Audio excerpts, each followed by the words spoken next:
മണ്ണാർക്കാട് നബീസ കൊലപാതക കേസിൽ പ്രതികൾ കുറ്റക്കാരെന്ന് കോടതി. തോട്ടര സ്വദേശിനിയായ നബീസയെ കൊലപ്പെടുത്തിയത് പേരക്കുട്ടി ബഷീറും ഭാര്യ ഫസീലയും ചേർന്നാണ്. 2016 കേസിനാസ്പദമായ സംഭവം. ഭക്ഷണത്തിൽ വിഷം ചേർത്ത് നൽകിയിട്ടും നബീസയ്ക്ക് ആരോഗ്യ പ്രശ്നങ്ങളില്ല എന്ന് മനസ്സിലായതോടെ പ്രതികൾ ബലം പ്രയോഗിച്ച് വിഷം കുടിപ്പിക്കുകയായിരുന്നു. ഇതിന് കൂടുതൽ വിവരങ്ങളുമായി ലതീഷാണ് കോഴിക്കോട് നിന്നും ചേരുന്നത്. Latheesh, good morning. ഈ കേസിൽ പ്രതികൾ കുറ്റക്കാരെന്ന് കോടതി പറഞ്ഞിരിക്കുന്നു. അതിൽ കൂടുതൽ കാര്യങ്ങൾ വ്യക്തമായിരിക്കുകയാണ്. അതിന്റെ വിശദാംശങ്ങൾ എങ്ങനെയാണ്? ഇന്നലെയാണ് മണ്ണാർക്കാട് കോടതി നബീസ കൊലപാതക കേസിൽ പേരക്കുട്ടിയും അതേപോലെ തന്നെ ഭാര്യയും കുറ്റക്കാരാണ് എന്ന് വിധിച്ചത്. ഇന്ന് ഇവർക്കുള്ള ശിക്ഷാവിധി ഉണ്ടാകും. രാവിലെ 11 മണിയോടുകൂടി തന്നെ മണ്ണാർക്കാട് കോടതി ശിക്ഷ വിധിക്കുമെന്നാണ് നമുക്ക് മനസ്സിലാക്കാൻ വേണ്ടി കഴിയുന്നത്. 2016 ജൂൺ 24 ഈ സംഭവം നടക്കുന്നത്.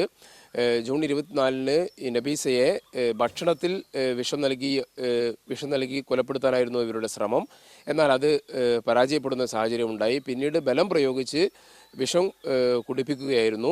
വിഷം നൽകിയ ശേഷം ഇവരെ റോഡരികിൽ ഉപേക്ഷിച്ചു. തിരയാൻ ഉൾപ്പെടെ ഈ മകളുടെ മകനായ പ്രതി ജനങ്ങൾക്കൊപ്പം അല്ലെങ്കിൽ നാട്ടുകാർക്കും ബന്ധുക്കൾക്കുമൊപ്പം പങ്കെടുത്തിരുന്നു. എന്നാൽ ഈ പ്രതികൾ തന്നെ നബീസയുടെ ബാഗിനുള്ളിൽ ഒരു ആത്മഹത്യാക്കുറിപ്പ് എഴുതിയിട്ടു. ആ എഴുതിയിട്ട ആത്മഹത്യാക്കുറിപ്പിൽ നിന്നാണ്, ആ തുമ്പിൽ നിന്നാണ് പോലീസ് ഈ പ്രതികളിലേക്ക് എത്തിയത്. അത് ഈ രണ്ടുപേർ ചേർന്ന് തന്നെയാണെന്ന് പോലീസ് കണ്ടെത്തുകയും ഇവരെ അറസ്റ്റ് ചെയ്യുകയുമായിരുന്നു. തുടർന്ന് നടത്തിയ ചോദ്യം ചെയ്യലിൽ ഇവർ കുറ്റം സമ്മതിക്കുന്ന സാഹചര്യമുണ്ടായി. എന്തായാലും ഈ ഫസീലയ്ക്ക്, ഈ പേരക്കുട്ടിയുടെ ഭാര്യയ്ക്ക് വീട്ടിൽ വരുന്നതിന് നബീസ തടസ്സമായി നിന്നിരുന്നു. ഇവർ നേരത്തെ നബീസ ഈ മറ്റൊരു കേസിൽ പ്രതിയായിരുന്നതിനാൽ വീട്ടിലേക്ക് കയറുന്നതിന് ചില പ്രശ്നങ്ങൾ നബീസയുടെ ഭാഗത്തു നിന്നുണ്ടായിരുന്നു. അത് മറികടക്കുന്നതിനും സാമ്പത്തിക ലാഭത്തിനും വേണ്ടിയാണ് ഈ കൊലപാതകം നടത്തിയതെന്നാണ് പ്രോസിക്യൂഷന്റെ വാദം. ഈ പ്രോസിക്യൂഷൻ വാദം അംഗീകരിച്ചുകൊണ്ടാണ് രണ്ടുപേർക്കെതിരെയും പ്രതികളായ നബീസയുടെ മകളുടെ മകൻ ബഷീർ, അതേപോലെ തന്നെ ഭാര്യ ഫസീല എന്നിവർ രണ്ടുപേരും കുറ്റക്കാരാണെന്ന് മണ്ണാർക്കാട് കോടതി ഇന്നലെ കണ്ടെത്തിയത്.